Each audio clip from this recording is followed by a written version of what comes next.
Hello, friends, and welcome to the Friendors podcast, a podcast by wedding vendors for wedding vendors. I'm your host, Shawn Miller, owner and founder of Young, Hip, and Married and Professional Wedding Officiants. Each week, I interview my friends from the wedding industry, and we talk about life as a wedding vendor, how they got started, challenges they faced along the way. If you're a vendor, you know we got to throw in a few chaotic stories. Thanks so much for being here, and let's dive into the episode. All right. Esther, welcome to the show. Thank you. I'm so excited to have you here. Long before I met you, I found you on TikTok. You've been super big inspiration for me on TikTok because, you know, I resisted getting on social media a ton for years.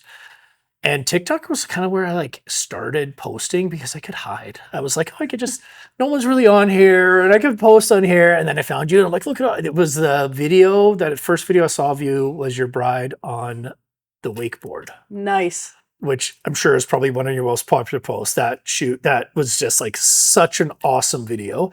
But before we jump into any of this, who are you? What do you do? Tell me about yourself just quickly and then we'll dive into it. Sweet. Yeah. So obviously I'm Esther, wedding photographer and dance floor extraordinaire. Yes. Love to tear it up with my couples. And then I also do coaching and retreats, education for photographers. Started that about 3 years into the industry and was like, let's get into that. And that's been kind of where my big passion has been the last year or so. Amazing. Yeah. Super fun. So you started really full-time post-COVID. Yes. So when did you initially be like, I want to become a photographer? Like, how did it begin for you? Yeah, good question. So it actually began for me from an experience from my brother's wedding. I was not impressed with the photographer and I was a bridesmaid. We won't drop names, of course not. Not here for that. But it was to me just an attitude that was like, I don't want to be here. Attitude. Yes, which was really sad because I was a bridesmaid and I was like, this is too bad. I felt really sad. So I was venting a little bit to my sister and she's like, well, do you think you could do it better? And I was super young at the time. Right. And I was like, how old are you? I think I could. She's like 16, 17, something like that. Yeah, super young. Amazing. Yeah. And I was just like, I think if I learned, I feel like I could. And so I went home and went on YouTube and said, how to be a wedding photographer. And was like, can I learn this? Because at the time I was super lost. I don't know what my passions were, anything. What you're gonna do. I was never into cameras, anything artistic. That wasn't me. I was very just logical, whatnot. You bring up such a great point though. I've worked with literally hundreds of photographers. Yeah. The skill set of photography, I feel like is something that can be learned. Yes. But the photographers that kill in a good way, the slay, Yeah. I don't know if that's a word that's used nowadays, but,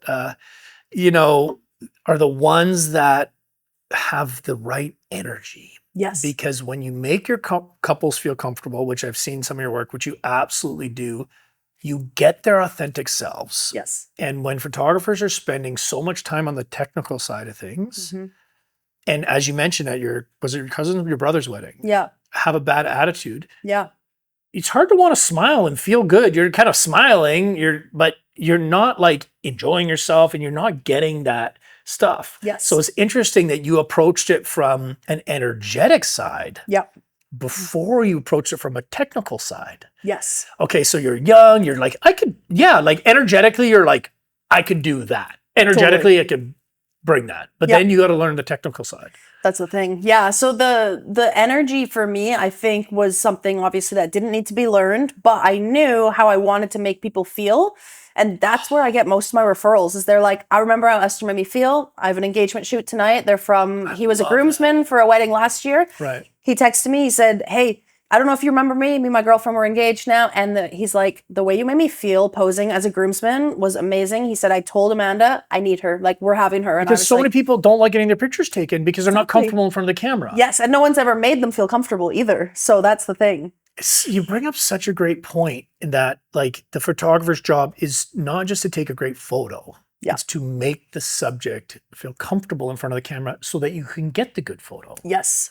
Yeah, 100%. And a lot of photographers unfortunately lack in that area. And that's something I've noticed while coaching photographers is I'll tell them straight up, I'm a straight shooter. And I say, hey, you sent me over this consult call. I said, you're all business. Treat them like a human. And that's how I think you need to do during the shoots too, is recognize they're probably nervous. They don't do this very often. They have a huge camera in their face.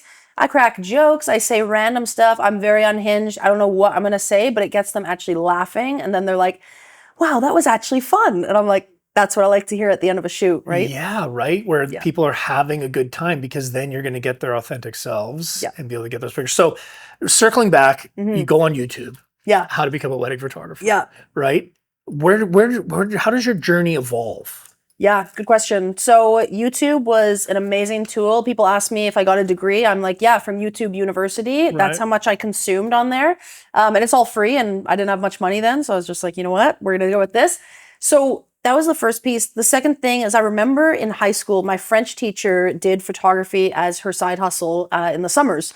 So I shot her a message and I said, like, hey, long time no chat. Like, I'm curious. Do you do, like, can you teach me my camera? I just bought one off Craigslist. Can you teach me? Camera off I got off Craigslist. What did you get? What was your first camera? My first camera was a Canon 5D Mark II. Okay. It was a full frame sensor. I remember paid $2,000 cash for it, met him in a random parking lot. Oh my God. Like, so risky, right? You're like, is it hot? Is it cold? Like, is it soft? Like, you just know, just went for it. Didn't know how to work it either. I just was like, you know what? I want a full frame camera. I'm doing this. And good for you. Yeah, I just gave him the cash and took it and was like, I didn't even check the shutter count. I had no idea that was something you didn't even know to look. No. Had no clue. I was just like, this is so awesome. So I grabbed that. Story. I was like, but now I need to learn how to use this. So that's where, then my middle school French teacher texted me back. She's like, yep, would love to help you. I think I paid her like $20 an hour. It was absolutely crazy for the value that I got. What a sweetheart. Yeah, she was amazing. She was a girl? Girl, yeah, she's amazing. Her name's Demara, and she's awesome. So that was super helpful. And then from there, it was literally just experience-based. Like, every person I knew that was in a relationship, I was rounding them up to model for me and just get that content. And you're shooting them for free? Shooting them for free. Oh my goodness, I can't even say how many free shoots I've done. I've probably done like 200 free shoots, which I was just like, I'm stacking content. You're putting on a wedding dress. We're doing this. And I'd take them out and go get my content. Wow, good for you. Yeah. So have you always been like that? Like, because I think a lot of people, right? Like we talked about this in another episode, like, there's no shortage of information, right? Like, you can get all the information you want. You can become the best, whatever you want to be. Like, you can learn all the tech specs. Totally. But at some point, you got to do it. Yep. Right. And what you're saying is, like, you shot for free. Yeah. And you're like, let me learn. Right. Yep. And people were down for it. Yeah, exactly. And then there was, one or two photographers that I messaged, and they were in the wedding industry. And I just said, basically, I really want to just shadow and learn. I'm like, I won't get in your way. Like, a lot of times people will try approach of like, I want a second shoot for you. I charge $50 an hour. I do this. I was just like, hey, I won't get in your way. I just want to see what it's like. And they did. They ended up paying me, 20 or $25 an hour. And I was so pumped to just be at a wedding and learn the ropes and just be like, what can I learn? And like, watch how do they work? And I learned so much from that. I felt like they just took me under their wing for a couple weddings. And then I was like, you know what? I feel confident to do my own. Were you sold from the beginning? On weddings? Yeah. Yeah. Oh, definitely. I've done every type of shoot under the sun. And I knew that couples and weddings were my passion before I'd even second shot a wedding. Second shot one, I was like, that's it. Like, I don't even want to offer anything else. Wow. Yeah. Yeah. And so when did you decide, like, I'm going to go for this? Yeah. So I also worked in elementary school. Yeah. And I just thought, you know what? Like, finances for photography because of all the free shoots. Yeah. Not much coming in. Right. So I did that. And I remember I had this moment. I was supervising. I was a special ed assistant. I was supervising on recess. And I had my AirPods in my pocket. And there's a podcast by Jai Long. He's a wedding educator from Australia. Amazing guy. Crazy entrepreneur. And I had one AirPod in, and I was watching the kids. But covered up by your hair. Right? Exactly. And I was like, I know I shouldn't be doing this because I'm on supervision, but one ear, I'm listening. So I'm watching. But I was listening to his podcast about how he doesn't think it's actually that crazy difficult to be a 6-figure wedding photographer. And at the time I was like, 6 figures, Yeah. right? And you're like, yes. like, there's no way. Like, Right. I'm just shooting for free and then, maybe charge a couple $100 here for a lifestyle shoot. But Right. I thought that seems so crazy to me. And then he was rolling out this new like coaching program, mastermind kind of thing. And it was the 6-figure business map. And I was like, I'm going to do it. Like, I'm going to go for this. It was 2000 USD and it was a no-brainer for me. When I was on recess, I thought, I don't want to be here long-term. Right. I want a flexible lifestyle. And listening to his podcast, I was like, I know it's doable. I just don't know the way to get there. Right. So yeah, I got home and typed in my credit card. I was like, let's throw it on the card and let's do this course. Absolute game changer. And after that, I feel like I got the confidence of saying, okay, now I know once I save, I think I wanted to save like, I don't know, 20, 25 grand as just in case. Right. Once I hit that, I was like, I feel like financially comfortable. I'm getting enough bookings. Yeah. Told my principal, I'm going to quit and then I'm going all in. And yeah, it was during COVID. I think it was, 2021 was when I just said, I'm taking the leap. And I had a buddy that's a photographer and he's a teacher as well. And he said, at this time, like, you're going to give up your, secure job kind of thing. I don't know, buddy. And I was like, I'm doing it. Like, I'm all in. I'm going. Yeah. And my principal said, I'm not surprised. He's like, I see you in the staff room. I'm grinding out in the staff room there on lunch. But that was the jump. Wow. Yeah. Yeah. And you haven't looked back? Haven't looked back. No. And so as you were getting started, did you like build your own website? Did you bootstrap the whole thing? Yeah, my brother actually built me my first ever website. He was into, like, he wanted to code it from scratch and whatnot. Super like basic level one, but that's what got me my first few weddings. And then I saved up and hired a web designer for, I think she was like 3 or 4 grand. And I just said, like, I want a beautiful website. Do it for me. I'm not going to try mess around with this. Right. She did that one and it's amazing. She built it on Show It. Like, I love it. That's what lands me my bookings now. Learn about sales copy, all that good stuff. How did you get your first few weddings? Good question. Yeah. My first ever wedding, actually, she found me on, I think it was just from a Facebook post that I had done, like, guys, I'm getting into weddings and all this stuff. And she reached out and just said, we have a really small budget. I was like, I don't care. And so that one I shot 2 hours, $160. And Good for you. I was like, I was so excited I was like, I'm getting paid for this. This is so cool. Right. Super cheap, Bear Creek Park. Yeah. Yeah, showed up there. Great park. Great park. Great place for weddings. Exactly. Yeah. And very intimate. It was definitely not my ideal client. I thought it would be, like this beautiful love story, but they straight up said, we're doing this for green card purposes. And I was like, okay. This is the start. This is the start. We're doing this. Yeah. So that was the first ever one. It was very memorable. If I look back on it now, I can go to that gallery and be like, there's like 10 different edits going on. It's terrible. 10 different styles. Yeah. But I'm like, you know what? $160, this work reflects $160. So that's what I always tell people. I'm like, hey, the work is going to reflect the price tag. Like, So a lot of people say photography industry is saturated. Yes. There's like everyone with their camera, we talked a little bit off camera, how the word frienders is kind of like used tongue in cheek when you hire a friend to be your wedding vendor. Yeah. So, you want to get into this industry, you're a newcomer, there's well-established photographers, you're going for it. So how are you drumming up business as you're beginning?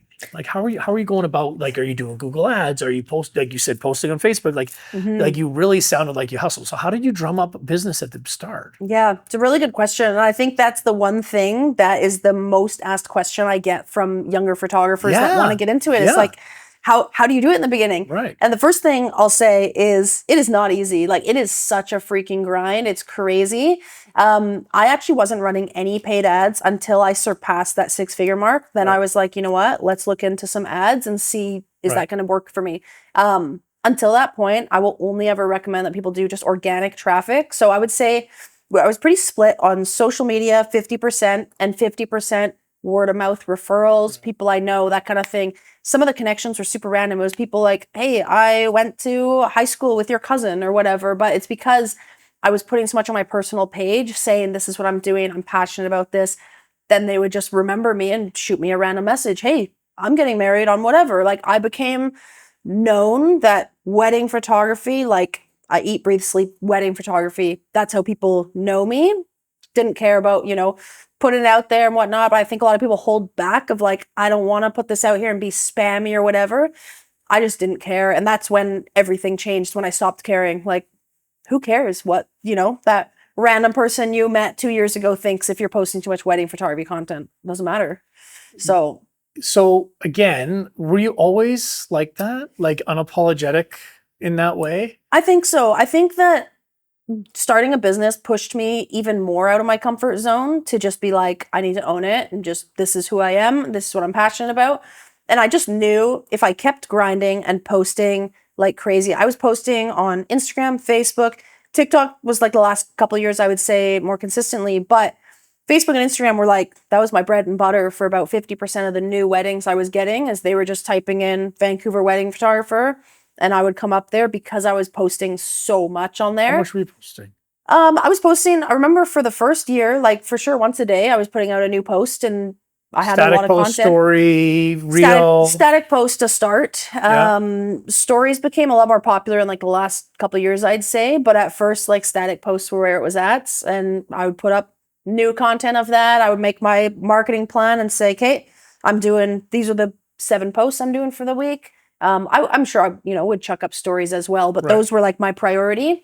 Facebook, I'd make sure to do albums and then tag the clients, and it would get pushed out to their friends and family. And then the other huge thing was I went crazy on Google reviews, on collecting them. Right. So right now I'm sitting at about 150 Google reviews. Amazing. And yeah, it's been a game changer. People have hired me because they read a review from a client. A lot of photographers sleep on this.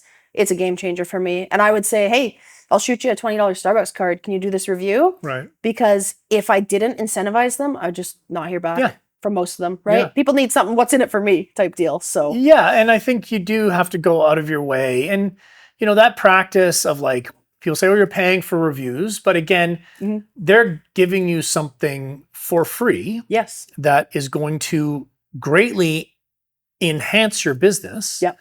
Right? Like, again, you're asking for something for free. Yeah. So, in one way, people criticize sometimes incentivizing people for reviews. Yep. But if if they don't want to leave a review, a positive review, they're not going to change their mind for $20. No.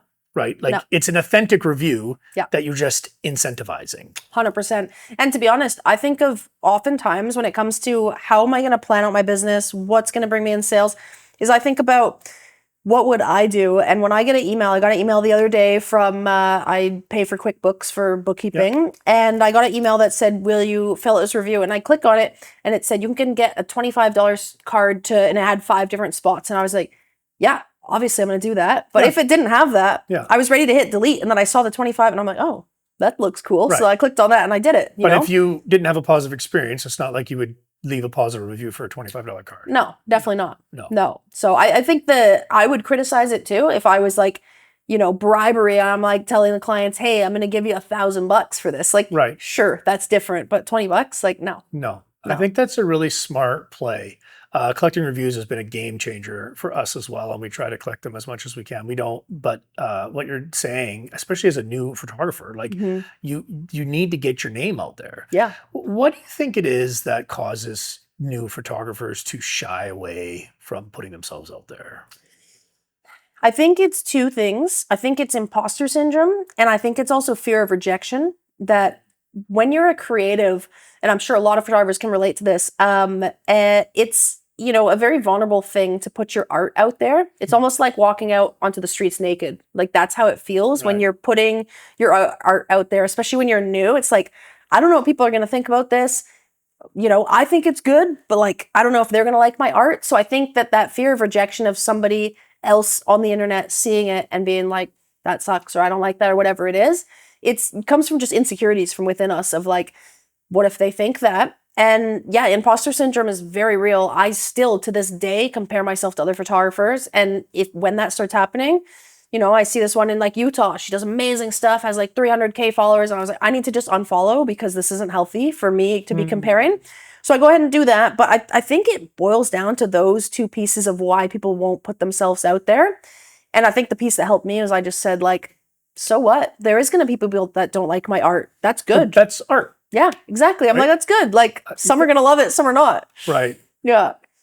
Yeah. So what I'm hearing is, you made a decision, Hmm. right? That day that you were doing, you're supervising and Yeah. you're like, okay, I'm going to buy this course. Like I'm going for it. Yeah. But you also made a plan, Hmm. right? You just quit your job hoping that it'll work out. You're like, Yeah. okay, I'm going to give myself this milestone, Yep. this amount in the bank. Yep. And then once I do that, I'm going to go for it. But you really made a decision to go for it, Yes. right? What would you tell a new photographer that wants to get into this? Mhm. You already said like find someone to shoot, but like what advice would you give them if they're thinking about doing this? Or maybe another question might be, who's this not for? Yeah. Wow. Good question. I think the piece that I would say would be like advice if someone's like, yeah, I kind of like I do want to do this, but is I would say like make sure you know 100% in your gut this is what you want. This isn't something you can have one foot in, one foot out. You're gonna fail if that's your mindset. But if you are the type that is like, I have a plan, I'm jumping all in, I'm not looking back, this is what I'm doing, I'm committed to it, that's where you need to be at for your actual mindset. So I would say like just evaluate yourself of is this, where you're at? And if it's not, that's okay. Keep it as a side hustle, as a hobby. That's totally fine. But I think the part of who is this not for is I would say it is not for someone who has bigger priorities that come ahead of like photography when it comes to where their time is going. If somebody comes to me and wants to join my coaching program and I see that they're working two other jobs 60 hours a week, they're doing this stuff and they love both of those jobs, I say don't do this. Like you don't need to go full time with this, keep it as a hobby. So I think to me it's like, are you actually committed and you have the time and energy to dedicate to this and you're motivated? Like is that you in a nutshell? Because unfortunately a lot of businesses that try to do this, maybe it's someone who lacks motivation or they're not fully committed or they're in or out or whatever. That's the people that unfortunately just end up failing. Yeah, it can be quite scary, right? Yeah. Like if you really want to go for it. I think, what you're speaking to is that passion of like really diving in with both feet, like still having a plan, Yep. but like, am I willing to put myself out there? Yeah. Right? Because there's a lot of noise, Yeah. right? Social media, there's a lot of noise out there. And, Mhm. do you feel like you can get into this industry without social media? It's a good question. I think you can. It's just going to be 100 times harder on yourself.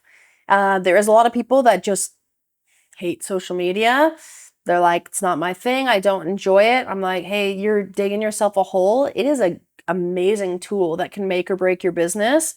Why would you not use it would be my question. And I just think in this day and age, like it's going to be so freaking hard. Like I'm sure you can definitely get referrals and you can say, hey, I want to just spend $800 a month on ads or I want to do this. Like, sure, you can do that. But this is free and it's an amazing tool that is like, I don't like to sound dramatic, but like TikTok like actually changed my life for bookings. Like it's Right. crazy. I get flown all over the world because of TikTok leads. Like those leads, 80% of them come from TikTok. So I'm like, why would you not use this? Like social media is amazing. Yeah. And TikTok is such a different platform Yes. than Instagram. Yes. They're like distant cousins that Yeah. were once related, right? And they kind of copy each other a little bit, but like I find TikTok is just kind of a little bit like the Wild West of social media. Yeah. Right? Because a lot of your posts on TikTok too are you're in a lot of the posts. Yeah. Right? It's not like here's my beautiful pictures that I took. Yeah. Right? So how did you discover TikTok and find your style on that platform? Yeah. Good question. So my TikTok actually in the beginning, I coached a junior girls volleyball team. I love volleyball. It's my thing. And at the time it was, I don't know, 2019, 2020, somewhere in there. This 2020, it was during COVID. But anyway, the girls on my team we were on a little trip in Kelowna for a tournament and they were all TikToking. And I said, what are you guys doing? Like they're in the hotel filming it and, like 13-year-old girls, it's what they do. And they said, oh, it's so fun. Like, come join us. And I did one of the dancing ones. And I thought, this is kind of fun. And they said, you should make one. So I made one. And I just put it, Coach Esther was my thing. Right. And I did volleyball ones for, I don't know, the first 5 or 6 videos. And then I posted one from a photo shoot that I did of just, I have this pop-up tent for my clients that they can go in and they come out. And so I posted a video of a girl going in, and then she comes out and her head kind of gets caught on the top of the tent. And it became like a funny trending audio I put to it. And that video got 1 million views. And I got all these followers. And that was like a light bulb moment of like, forget the volleyball dances. I'm changing this to a business account. So I like switched the name on it, started posting more stuff, and a lot more of my videos started getting more traction. And I had the time during COVID. Right. So that kind of became my little hobby of let's figure out this could be beneficial for the business. How can I really get some clients from this? And it's paid off. Yeah, it definitely has paid off. Like TikTok, I agree, it's the wild, wild west. But the thing is, I would say what really changed was just like consistency on there. I would say 95% of my videos do okay. And then 5% absolutely take off. And that's what brings me in new people. Yeah, consistency is like just not quitting. Yeah. Right? Because it can be hard. I had a trend where, I had a few videos pop off. Yep. And it was growing like crazy. Yeah. And then I kept posting, and I didn't see anything for like months. Yeah.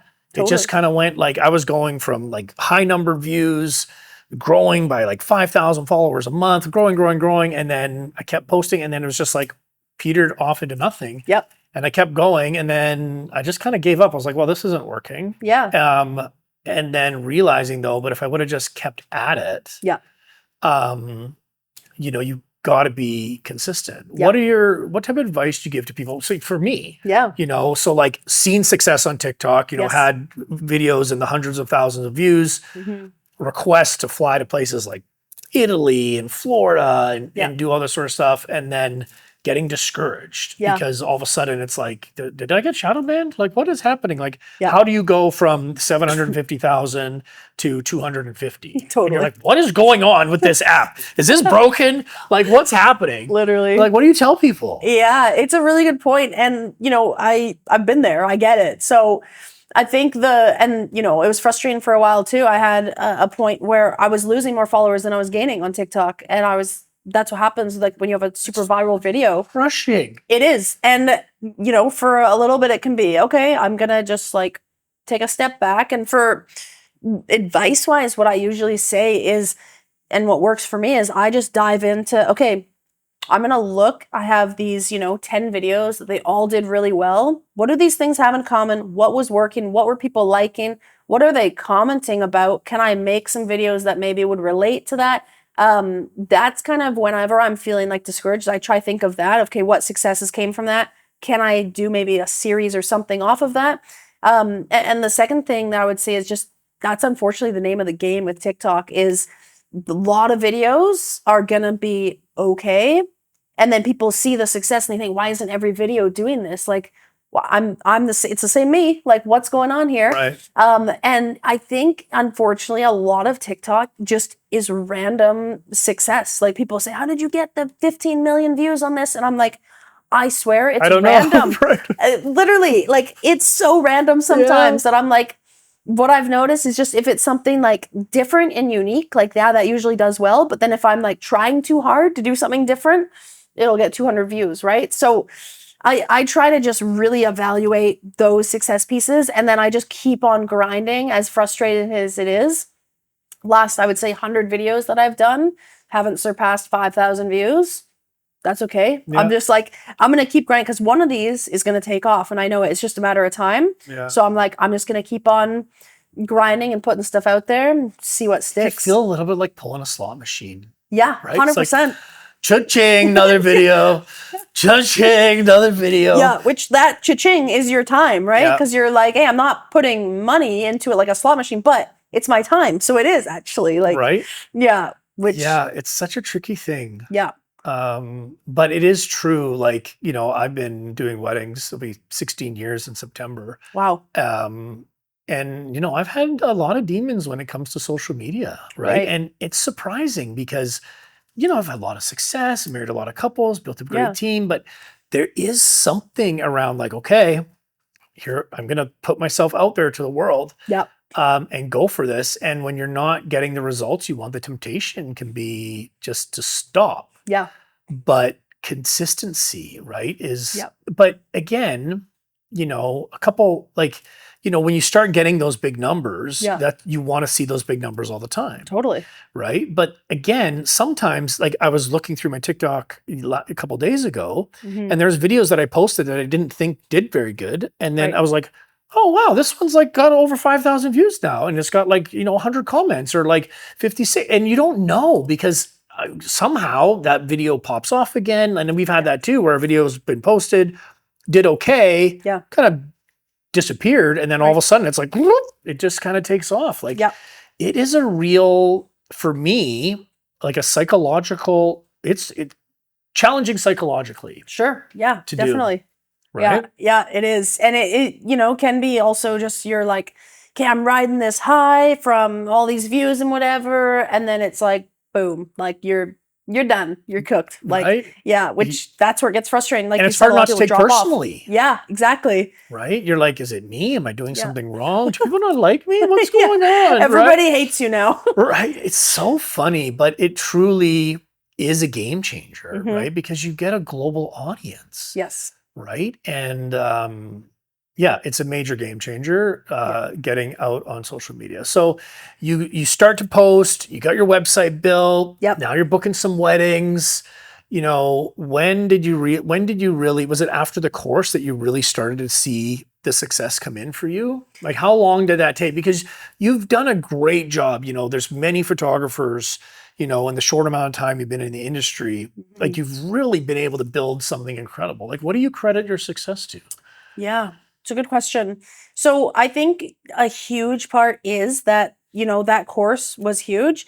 From that course, I think it also changed my mindset to there is like you said, I haven't been in the wedding industry for that long, but to me, it was an eye opener to the shortcut to success is I can literally just find someone who's in a position that I want to be in, pay them, and then take the shortcut of, oh, cool. He's given me this plan. If I actually just grind it out and do it, and I would, wake up at 5 a.m. before going to work at the elementary school, do all my homework for that course and do that. But from that point to now, I've spent over like 65 grand on education to just learn. And I'm like, I am a sponge. I want to learn more. Cool. I hit that milestone. I got that 6 figures. And I was like, that's cool. But half of that is expenses. And then another half is going to go to taxes. So I'm like, I'm only making 25K a year from that. So then it became, okay, how can I now fix the profitability? How can I start going surpass that 6 figure and kind of go from that? So to me, I think a really big thing is just that mindset shift to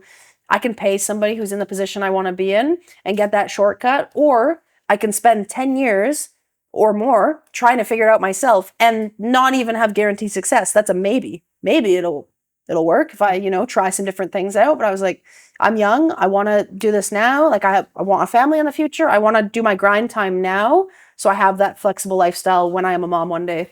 That's amazing. So who have been some of your inspiration? Yeah, good question. So Casey Jo, she's a elopement photographer. She lives in Colorado. She's been an inspiration for a long time, and is like she's a very good example of like a boss babe entrepreneur that I was like, that's what I want to be like. And it took me a while. All of her content, a lot of it is very, very expensive. So I was like thinking about it and such. And then finally I was like, you know what? I'm going to take the dive there. Like I said, Jai Long, he's absolutely incredible. Cassidy Lynn, I took some education with her as well. All of these people I've listed so far are actually, he's Australian, but a lot of bigger female photographers there in the States I look up to, and I'm like, they're absolutely dominating, not just in the state they live in, she's in Michigan, but they're dominating a huge part of America, getting flown to all these states. And I'm like, that is like so rad. What are they doing? So those are some people I've invested in. And then also Ruben Dreger, he is not a photographer, he's just a business coach. And I was like, dude, help me. He was the most expensive. Like I've paid him over like 35 grand now, just him personally, for just business coaching in general. And he's like, yep, let's do it. Gives me the tools and is like, makes me my spreadsheet, checking in with me.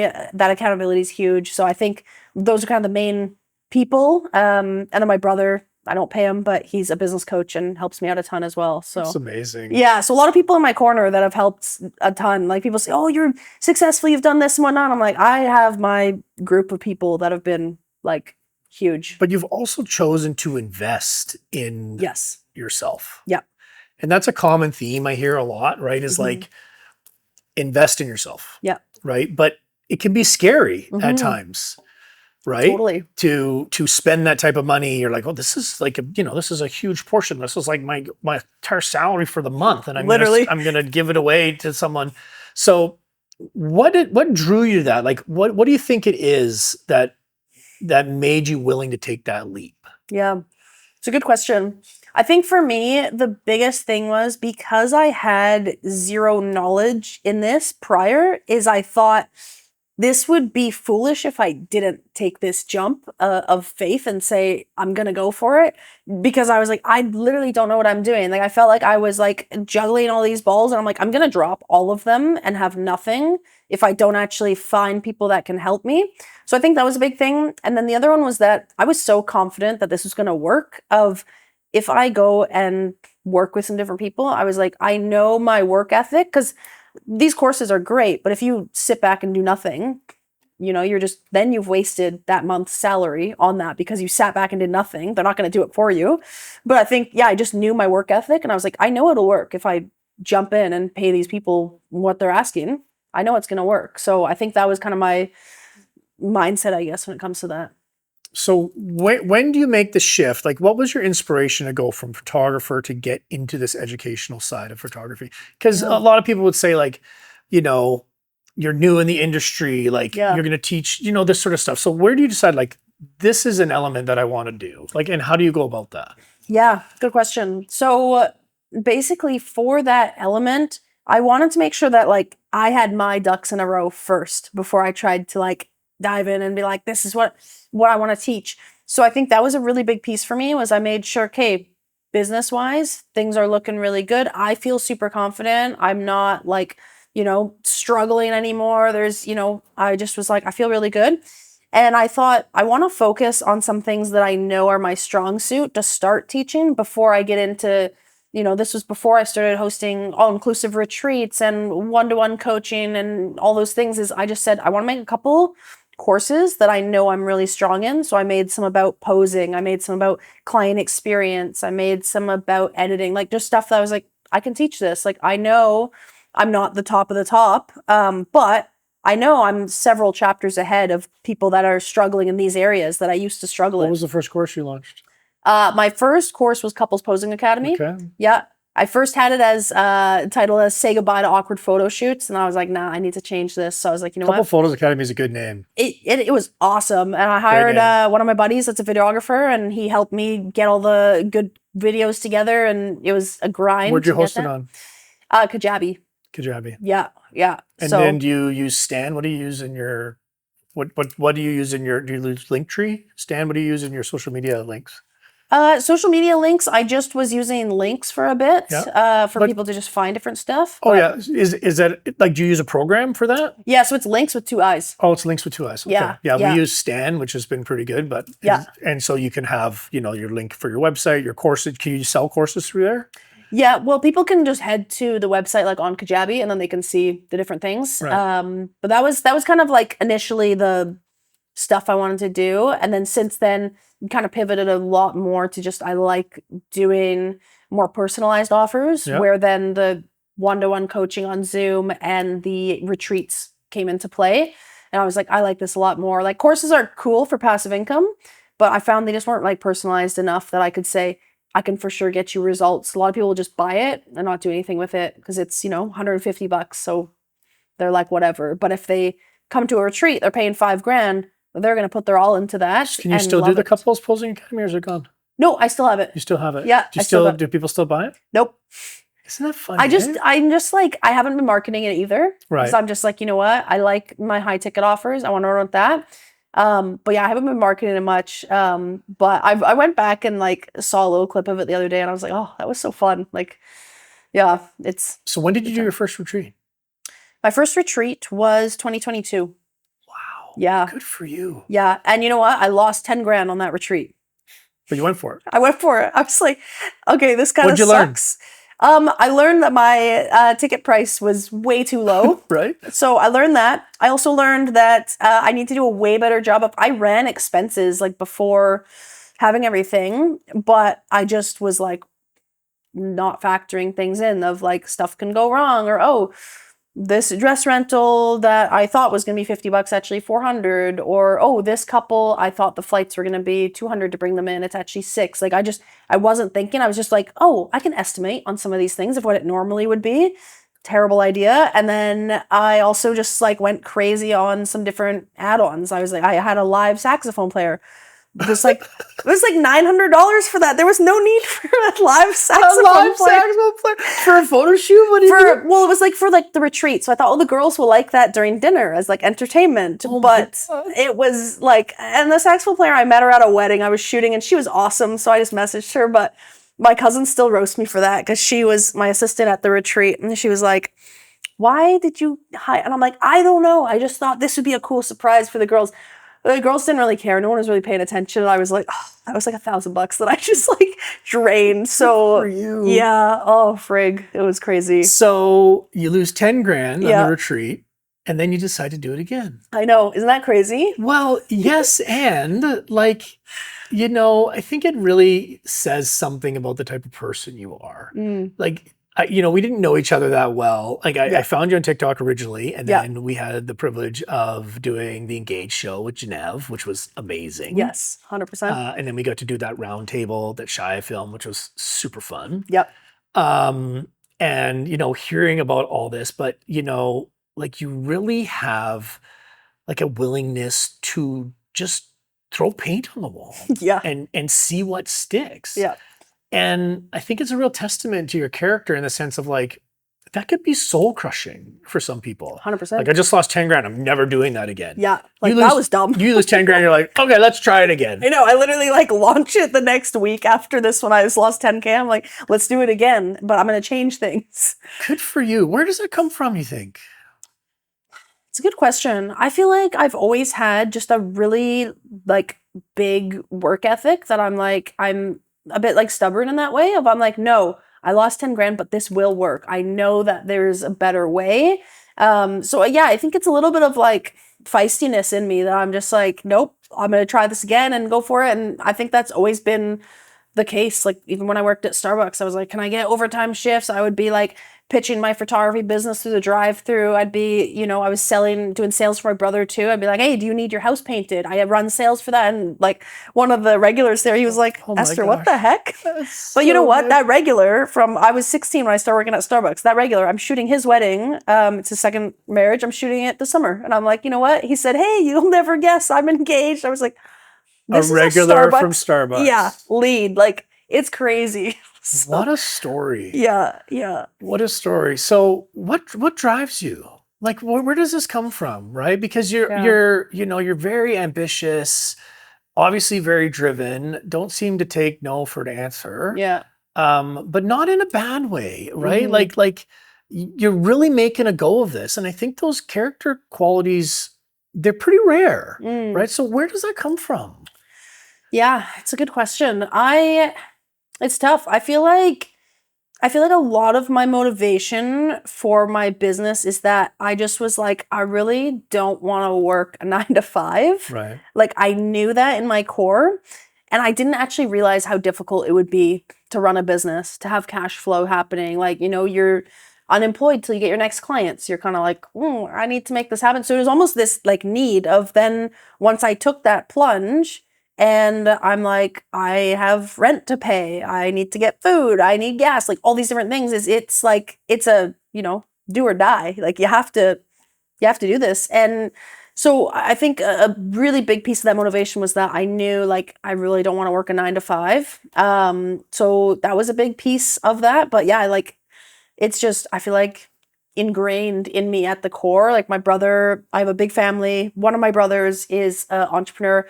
And me and him, both of us just are like obsessed with our businesses. He's like, we'll be texting each other about like, oh, hey, I just learned this on Stripe. You can blah, blah, blah. And he'll figure something else out. And he's like, hey, I was just falling asleep last night thinking about how to grow my business. And I thought you might like this spreadsheet. Links it to me. Like both of us, I think, are just a bit obsessed. And I really looked up to him. So I think also some of that. Is he older than you? Yeah, he's 8 years older. Okay. Yeah. So I think a lot of my like motivation of don't want to work this 9 to 5. I look up to Dave, ask him advice. We'll sit down. We'll do a business planning session. So I think like those are really two big factors for me. But I would imagine a lot of photographers would be like, oh, once I get to 6 figures, like that's great. But like Right. you get there and you're like, let's keep going. So I get that element, but like, what is it about this that just makes you want to keep evolving, keep learning, keep growing?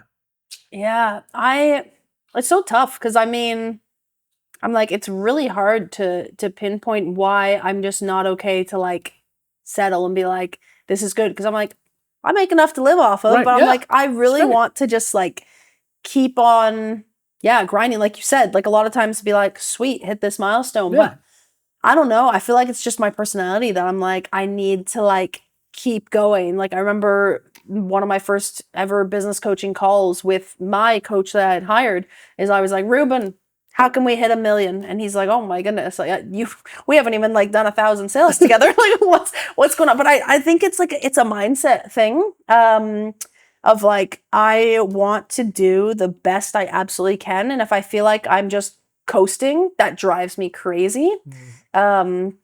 So yeah, I think like that's kind of a big piece of it.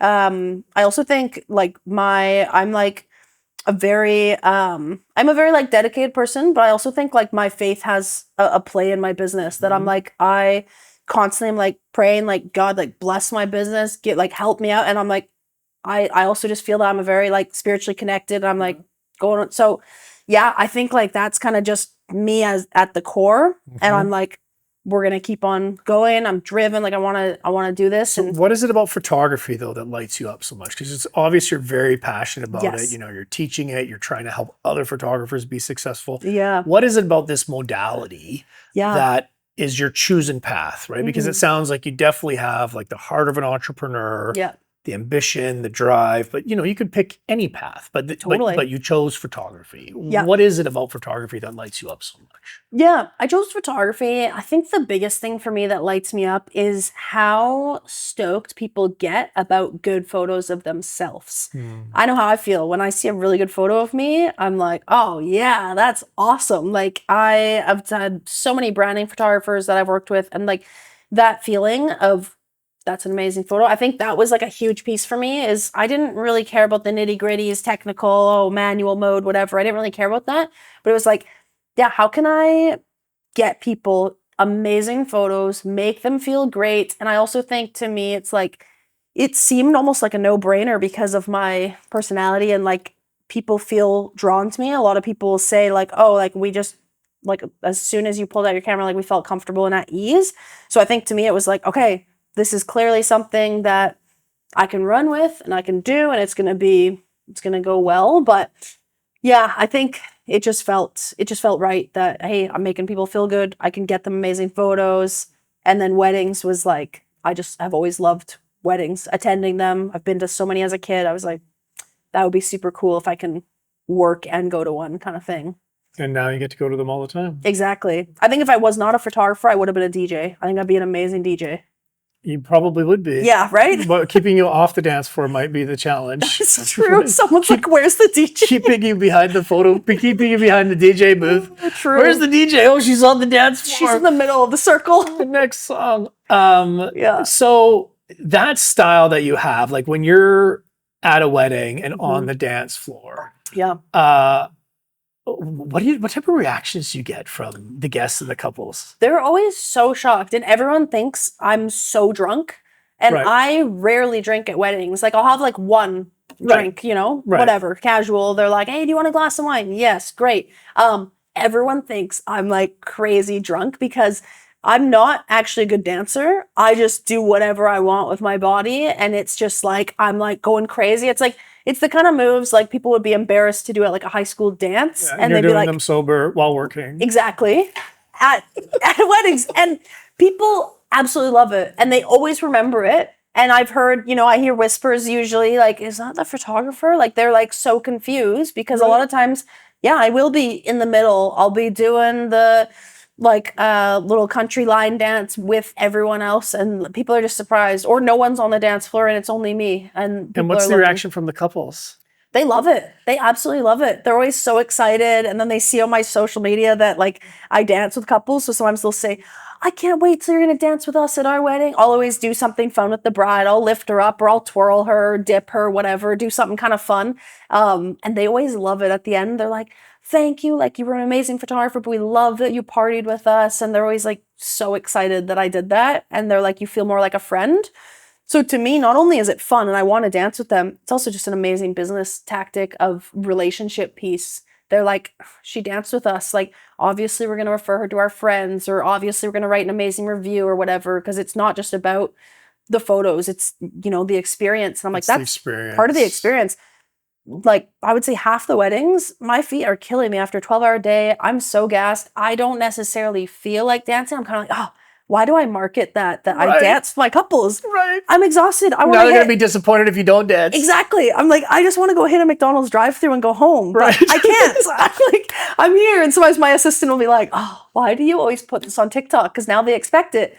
And she was carpool, so she's stuck there with me. And I'm like, funny. I have to. And then once I start dancing for like 5 minutes, then 2 hours the goes energy by. comes back. Exactly. And then I'm like, okay, we're good. But yeah, not a lot of photographers do it because obviously of all the vendors, we're usually there for the longest time. Yeah. And so you were the planner. Yeah, a lot of people want to just pack up the stuff, hightail it out of there. Mm-hmm. And so anytime my photography friends that I'll mention that like, oh yeah, I stay usually like an hour or two past coverage to dance, they're like, you're out of your mind. Like, what are you doing? You're not getting paid for that. I'm like, no, but I'm leaving a lasting impression and building this relationship, and it's fun. I love it. So what are the core values that you have, which I'm assuming you have, of doing all the business training and stuff you've done? Mm-hmm. Like, what are the core values that you hold on to as a photographer that kind of you use as your compass, when working with clientele or choosing the weddings you're going to go to or choosing where to put your time? Like, what are those? Do you have your set of core values? I do. I would say I haven't actually been like, I've written them out of like more just like keywords kind of thing. Yeah, totally. Yeah. So I think the really like one of the big ones is just honesty and integrity. Like if if I feel like this client's maybe on the cusp, I don't know if they're gonna book or whatever, I'm not gonna, a lot of people do this, but I refuse because it's not honest. It's shooting off that email saying, someone just inquired for your date, and it's straight BS. Right. To try get them to take action I'm like, I refuse to do that. It's against my core value. So honesty, integrity has been huge for me. That's how I'm going to run my business. The next one is like putting the client first always. It's tempting when I see something super like artistic, or this example from a wedding 2 years ago, it was the craziest sunset I had ever seen. And I was like, oh my goodness, it was at Northview Golf Club. And I thought, this is so amazing. I really want it for my portfolio. I looked at the couple. They were like so happily finally sitting and eating the food. They're so good. They're munching away. They have these Mr. and Mrs. little bibs on and loving life. And I turned around and I looked at them and I was like, hey, guys, no pressure. It's an amazing sunset. If you want to come out with me for like 10 minutes or so. And we had taken so many portraits of them. So it wasn't that I needed more. It was just that I wanted these. And I said, no pressure, only if you want to. And the bride looked at me and she was like, oh, Esther, like, I mean, we're just like so happy to be like eating right now and whatever. And so I said, Shawty, no worries at all. It was only if you guys want this. It's your day. You can do whatever you want. No problem. And she looked at her husband. He was eating his ribs or whatever. And he's just loving life. And he's like, sounds good. And he was cool with it. But to me, that's such a prime example of like putting your clients first, because I know for a fact a lot of photographers would say, hey guys, we're going to go outside now. But I'm like, no. It's their day. And they paid me $5,000. I'm doing what they want. Right. I don't care. I could have gotten amazing photos to my portfolio, but I'm like, nope, nope, putting them first. So I think that's a really big one. And then the other one is I'm putting myself first. And I don't take on all the weddings that come my way, and that's fine. A lot of people might say that's dumb because you're missing out on Right. income, whatever. No, I'm gonna go and vibe with the people that I want to vibe with and that I want to work with. The reason I have that as part of my core values is that I am a non-essential service. Photography is not at all essential. So I'm like, hey, this is my art. I can offer it to who I want. I've had meetings where people are like super salty or rude, or the guy seems like a killjoy or whatever. And I'm like, no, I don't need to, respond to this. Or if someone wants a 2-hour custom package on a prime Saturday, I'm gonna be like, hey, unfortunately, like, no. Right. Right. So I think that's kind of, I guess, as a summary, kind of what my core values are. When it does come to running the business, is it kind of boils down to those things. I guess the last thing though is just joy. That was the other one I wanted to mention, is that regardless whatever's going on in my life, when I'm at a wedding, like, I'm gonna be joyful. I've seen photographers be physically sighing during ceremonies before. I saw in a Facebook group somebody said a client was like upset because I was sighing and they thought it's because I don't agree with their Catholic views and blah blah blah. And she's like, I was just tired holding the 2 cameras and whatever. And I wrote a comment and I said, respectfully, I don't care if your cameras are heavy, you didn't sleep well. I said, you should never be sighing at a wedding. That is so unacceptable. And I'm just like, oh my goodness, I can't believe that happens at weddings. Did you get hate for that comment? Oh yeah, definitely. Like she like commented back and wrote something and didn't like ream me out, but like I was like, I know that people are doing thumbs down on this, but I'm like, that's my stance. Yeah. I'm just like, so yeah, I don't care. I've been super sad at weddings or whatever, but like I'm joyful. I don't care. But right? yeah, and so much like this is a theme that's come up a lot with a lot of the amazing vendors that I've talked to, is like so much of what we do is about the energy that we bring. Yeah. Right? Whether it's a planner or photographer or an officiant, this is their day. Yeah.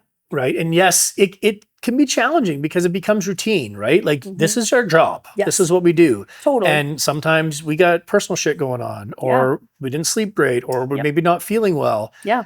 But you get to choose not to bring that to work. Yes. Right. When I go up to perform a wedding, doesn't matter how much I slept. No. Or if I had a fight with my wife before I got there, or if something's going on with my folks or whatever it might be, it's like I get to that wedding, I'm holding space for this couple on a really important day. Totally. And that is so crucial and important, right? When we do these weddings, is how we show up energetically. Yeah.